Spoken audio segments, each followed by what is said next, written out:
RCR, la red que comunica y une al Perú.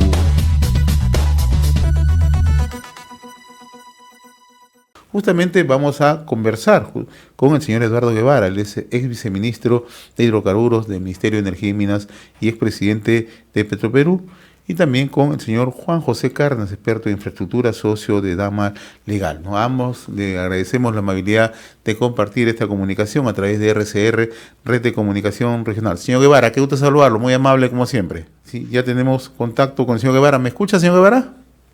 Yo los escucho, ¿eh? Perfectamente, ahora sí. Señor Cárdenas, qué gusto saludarlo, buen día, ¿me escucha? Dale, buenos días, yo lo escucho perfecto. Ya, muy amable, gracias. Bien, yo planteaba como preámbulo, ¿no? Un interesantísimo, ¿no? Opinión que emitieron ustedes ayer a través del diario Gestión y que adquiere relevancia, ¿no? En las circunstancias actuales, porque si nos remitimos al espacio actual, el presidente de la República estuvo hace 2 días en Ayacucho, en un consejo de ministros descentralizado, nuevamente hablando de la masificación del gas natural, y ayer en Ucayali, que también tocó el mismo tema. Yo quiero comenzar con el señor Guevara, ¿no? Que ha sido viceministro de Hidrocarburos, expresidente de Petroperú, ¿no? Si se están siguiendo los pasos correctos para impulsar la masificación de gas en el Perú. Ok, primero, en primer lugar, muchas gracias, José, por la invitación para poder compartir con ustedes un poco lo que nosotros hemos venido discutiendo y que hemos plasmado en ese artículo, ¿no? En primer lugar, yo creo que respecto a las acciones, como lo hemos planteado en nuestro artículo, consideramos que debe haber una decisión más de Estado, una política de Estado, para impulsar la masificación del gas, ¿no? Si bien hay normas, hace bastante tiempo que tenemos varias normas que podrían ayudar a impulsar lo que se necesita hacer, no ha habido una decisión integral del Estado, ¿no? Hay varias acciones que tienen que tomarse a nivel del Ministerio de Energía y Minas, en coordinación también con gobiernos regionales, con las propias municipalidades, ¿no? Para poder impulsar la masificación. Ahí ha habido los intentos de concesionar para que un privado pueda desarrollar la infraestructura que se necesita, ¿no? Construir las redes de distribución. Esos proyectos no han prosperado, lamentablemente, por las condiciones no eran las adecuadas probablemente para los inversionistas privados en ese momento, ¿no?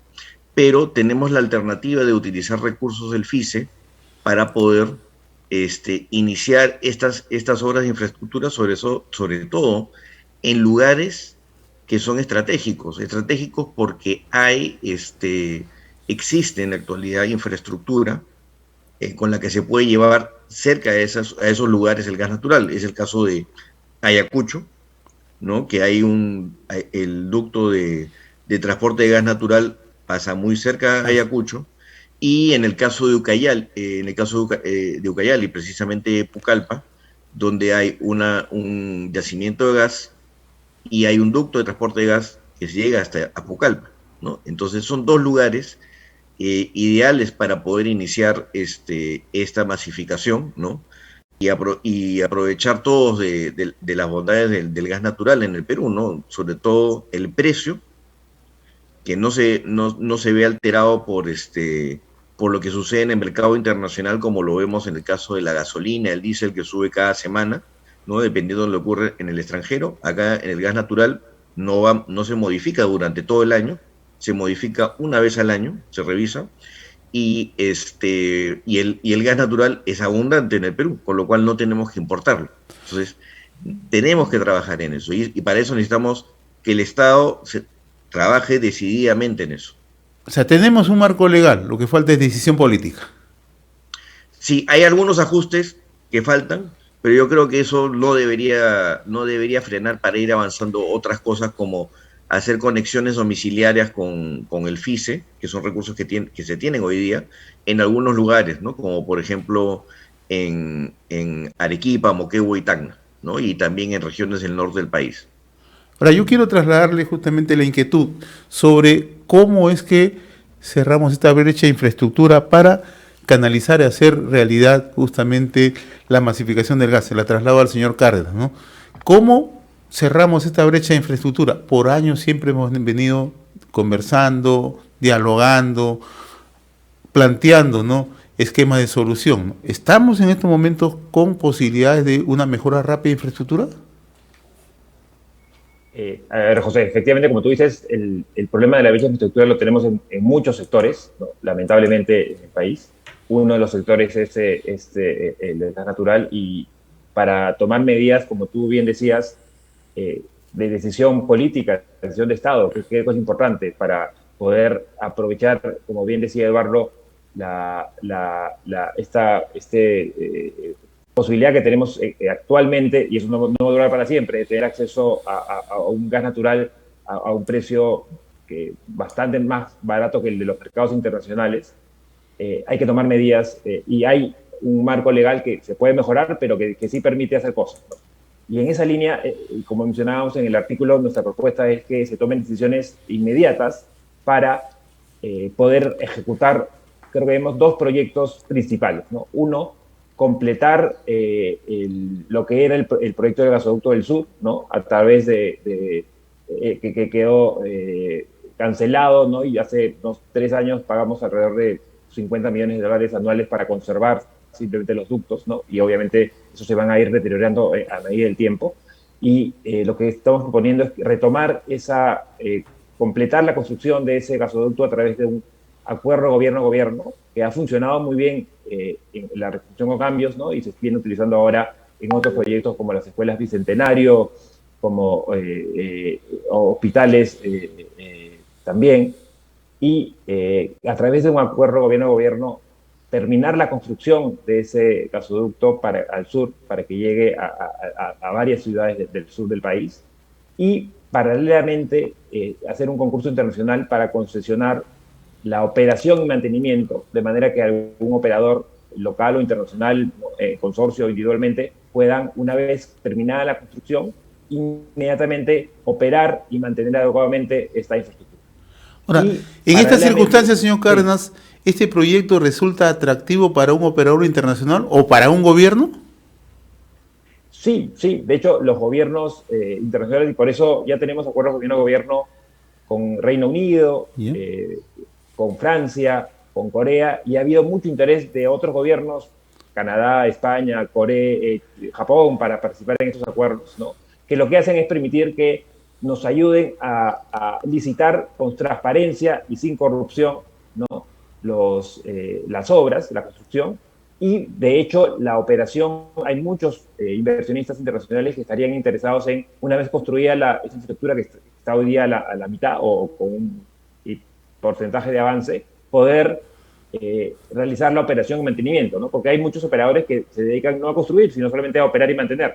Entonces, por eso es que proponemos, terminemos la construcción a través de un acuerdo gobierno-gobierno que ayude a que se contrate rápida, transparentemente, y se culmine la ejecución de la obra, y luego, a través de una APP, una asociación público-privada, se concesione la operación y mantenimiento por un plazo de 20 o 30 años, ¿no?, de manera que se asegure dos cosas: que se construya la infraestructura y que luego se opere adecuadamente bajo supervisión del Estado para que sirva a los ciudadanos, que es lo que queremos.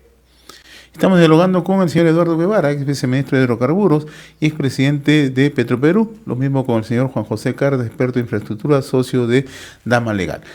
Señor Guevara, ¿no?, hace unos instantes usted planteaba, ¿no?, que sí es posible, ¿no?, lograr que la masificación de gas, sobre todo en localidades que están muy cercanas a los ductos, ¿no? Usted puso como ejemplo Ayacucho, puso como ejemplo Ucayali, ¿no? Nos llaman también del Cusco, ¿no?, donde en muchas oportunidades se ha planteado el tema que sea un lugar ANTA, que es una localidad muy cercana, ¿no?, al centro del Cusco, ¿no? ¿Qué es lo que falta en realidad? Usted también planteaba hace unos instantes que parte del financiamiento se puede hacer con el Fondo de Inclusión Social Energético, conocido como FICE, ¿no? ¿Esto es posible? Es correcto. A ver, en el caso de FICE, hoy día lo que se está utilizando es para hacer las conexiones entre las redes de distribución, los ductos que pasan por las ciudades, y las casas, o sea, la conexión a cada casa, ¿no? Eso se viene haciendo en Lima, Ica, se va a poder hacer en Arequipa, Moquegua y Tacna, y también se está haciendo en el norte, ¿no? En el caso de, por ejemplo, otras zonas donde no hay que solamente hacer la conexión en la casa, sino hay que construir los ductos, ¿no? Ahí falta todavía algunos ajustes que no deben ser mayores en las normas, ¿no? Para poder trabajar, ¿no? Y eso yo creo que es fundamental hacerlo lo antes posible, ¿no? Y no solamente es la decisión o las aprobaciones que tengan que hacerse a nivel del propio gobierno, sino también las coordinaciones con las autoridades, ¿no? Por ejemplo, mencionabas el caso de Cusco, ¿no? Cusco es fundamental, ¿no? Creo que es una obligación que Cusco pueda beneficiarse del gas natural, siendo que el gas natural sale de la propia región de Cusco, ¿no? Hace ya casi 20 años estamos produciendo gas natural y pasa por Cusco, pero Cusco no se beneficia, ¿no? Entonces, ANTA sí está considerado dentro del proyecto original del gasoducto como un punto hasta donde pasaría el ducto de transporte y de ahí se podría hacer una red de distribución hacia la ciudad de Cusco y otros lugares dentro de la región.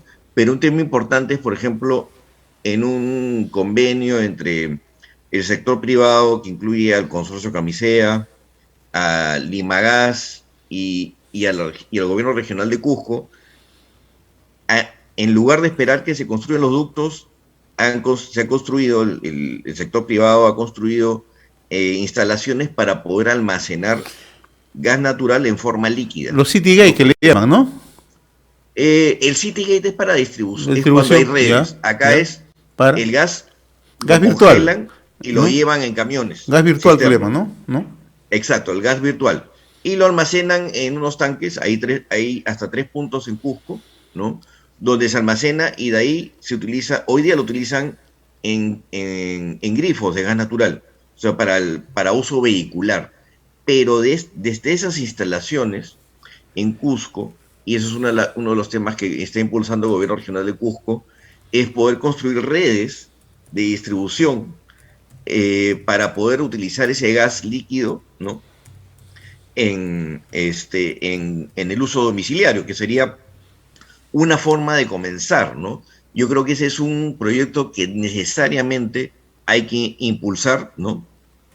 En lo antes posible para poder comenzar a desarrollar el consumo de gas en las casas en Cusco, porque hoy día sí hay consumo para uso vehicular, ¿no? No tanto todavía, pero ya se ha comenzado, ¿no? Y eso yo creo que también hay que trasladarlo a otras regiones donde se pueda desarrollar lo mismo, ¿no? En Ayacucho, pensemos en Puno, ¿no? Igual en las regiones del sur, ¿no? Arequipa, Moquegua y Tacna. Bien, antes de pedirle su opinión respecto al impacto social que esto puede tener, lograr una auténtica masificación del gas natural, me gustaría incidir con el señor Cárdenas, ¿no? Se puede hacer en tiempos rápidos, en tiempos cortos, ¿no? La construcción de ductos y a la par también estas plantas de almacenamiento. ¿Es posible, señor Cárdenas? Que nosotros creemos que es posible, ¿no? Obviamente no se va a hacer en un día ni en una semana, pero mientras no comencemos, no lo vamos a hacer. Y justamente estamos planteando que usemos este mecanismo de acuerdo gobierno a gobierno, porque ha probado que se pueden hacer efectos de manera más rápida de lo que se hace mediante la contratación pública tradicional, que tiene muchos problemas que pues podemos ahí expandirnos, pero hacen que procesos de este tipo tomen demasiado tiempo, ¿no? Entonces, por eso es que proponemos, para hacer las cosas rápido, ¿no? Que se hagan 2 procesos en paralelo, ¿no? La construcción de las infraestructuras, ¿no? Claro. Sean las redes, sean las plantas, sea la terminación del gasoducto al sur, y paralelamente se vaya ya haciendo concursos para la operación y mantenimiento, de manera que apenas esté construida pueda comenzar a operar inmediatamente, ¿no? No como a veces nos pasa, primero hacemos la construcción y luego como país nos ponemos a pensar cómo hacemos con operación y mantenimiento. No tiene que tomarse una decisión clara para que se hagan los 2 concursos en paralelo, de manera que se aproveche el tiempo al máximo, ¿no? Entonces, sí, José, yo creo que sí tenemos la posibilidad de hacerlo rápidamente. Obviamente, como te digo, no es un tema de días, ¿no? Pero mientras cada día que no comenzamos, ¿no? Y tenemos el gasoducto del sur tiene parado sin decidirse por los diferentes gobiernos qué hacer, 4 años, 5 años. Lo peor que nos puede pasar como país. Mi siguiente pregunta se la planteo a ambos, ¿no? Primero al señor Guevara, ¿no? ¿Cuál es el impacto o cuál sería el impacto de lograr una verdadera masificación de gas natural en el Perú? Uf, el impacto es enorme, ¿no? Para comenzar, consideremos lo que usamos hoy día, ¿no? Hoy día en muchas casas en el Perú, ¿no? Se usa el GLP, ¿no? Estos balones, ¿no? Y el GLP se produce, sí, localmente, pero hay un porcentaje que va creciendo que se tiene que importar.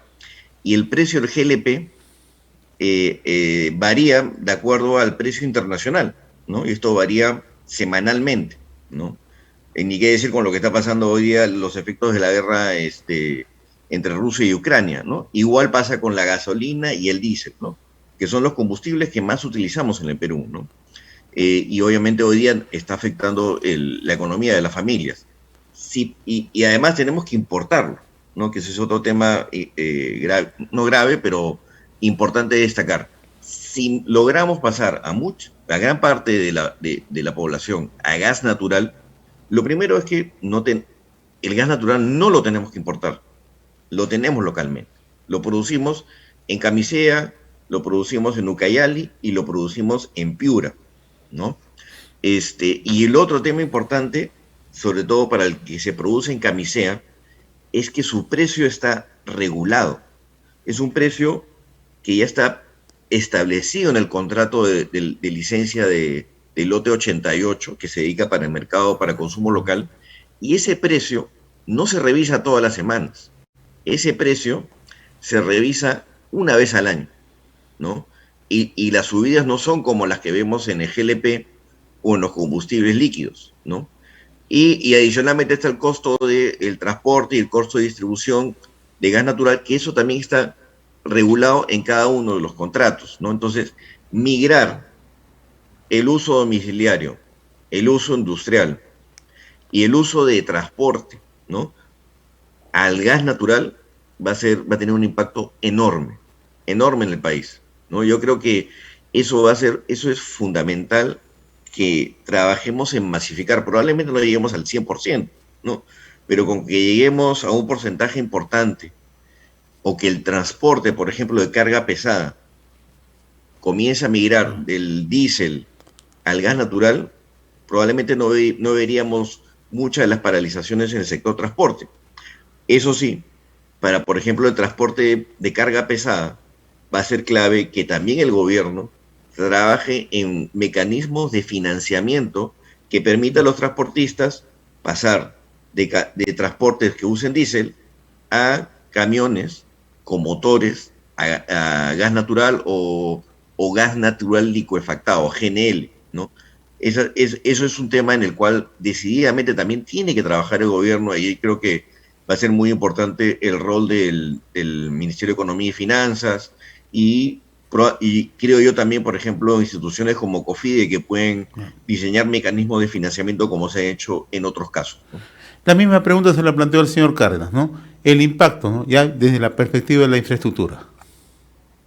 Sí, ¿no? Complementando lo que dice Eduardo, algo que a veces se pierde de vista es que el fin último de la infraestructura, y por qué es importante sellar la brecha de infraestructura, no es por construir o por gastar plata, no es por dar mejores servicios a los ciudadanos o dar mejor de calidad de vida a los ciudadanos, ¿no? En este caso, la posibilidad de masificar el gas natural lo que va a hacer es mejorar la calidad de vida de los ciudadanos de muchas regiones del país, porque van a pagar menos, ¿no? Van a poder tener esos recursos para usar en otras cosas, y eso va a significar una mejora en su día a día, ¿no? Y el segundo punto es, además, todo el tema de cambio climático. Obviamente el reemplazo del diésel, por ejemplo, por gas natural, también ayuda a reducir ese impacto y a contaminar menos, que también es algo importantísimo. Una pregunta final, me queda 2 minutos, ¿no? Los ofrecimientos del presidente Pedro Castillo sobre masificación del gas, ¿tienen algún avance o son solamente propuestas de carácter populista, señor Guevara? A ver, no quiero ser calificativos políticos, ¿no? Hay avances que han hecho, han presentado un proyecto de ley al Congreso, ¿no? Creo que ahí necesitamos que ambas partes se pongan a trabajar ese proyecto, ¿no? Si los cambios que sean necesarios, darle algo de prioridad, eso sí creo que hay que reconocerlo dentro de este fragor político, ¿no? Que en algún momento tienen que mirar a lo que se necesita, ¿no? Y por otro lado, hay cosas como, por ejemplo, salió un decreto de urgencia el año pasado, a finales del año pasado, para poder financiar la migración de vehículos que usan GLP a gas natural vehicular, ¿no? Hay recursos, ¿no? Pero lo que se necesita es difundirlo, ¿no?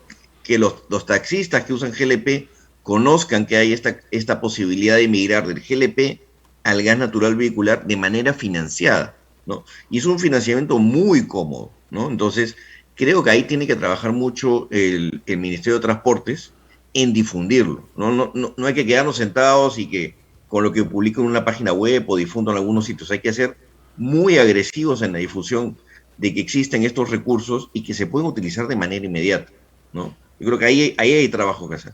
En la línea de infraestructura, señor Cárdenas, ¿qué hacemos? No, yo creo que claramente falta, y no es un problema de este gobierno, sino también de una estrategia integral de qué hacer, o sea, con todo lo que hemos comenzado. Entonces, hoy hay algunos anuncios, algunas medidas puntuales, ¿no? Pero no abordan integralmente el problema, ¿no? Y creo que ya es hora de abordarlo integralmente y tomar decisiones de una vez. O sea, como te decía, esto no puede esperar, ¿no? O sea, ya hemos esperado demasiado, ¿no? El país necesita aprovechar este recurso que afortunadamente tenemos y lo estamos actualmente desaprovechando. Yo les agradezco a ambos, ¿no?, la generosidad de haber compartido esta comunicación y los comprometo a estar en una próxima oportunidad acá en los estudios de RCR, porque ese es un tema en realidad de agenda diaria, ¿no? Porque es un tema que viven millones de peruanos, ¿no?, en el interior del país sustancialmente, ¿no? Siempre se hacen los ofrecimientos, ¿no?, la masificación del gas, ¿no? Y no es de este gobierno, de gobiernos anteriores, ¿no? Pero no aterrizamos, no hemos llegado a concluir justamente uno de los tantos anhelos, como lo explicaba el señor Guevara, ¿no? Tenemos para ser competitivos, ¿no? Tenemos un gas que resulta competitivo, barato, de acuerdo incluso a los contratos suscritos, ¿no? Y por lo tanto tenemos oportunidades. Al señor Eduardo Guevara, ex viceministro de Hidrocarburos y expresidente de Petroperú, lo mismo que el señor Juan José Cárdenas, experto en infraestructura, socio de Dama Legal Advisor. Les agradezco la gentileza que han tenido con RCR, Red de Comunicación Regional. Muy amable ambos. Buen día. No, buenos días. Saludos, José. Muchas gracias. Gracias. Buenos días. RCR, la red que comunica y une al Perú.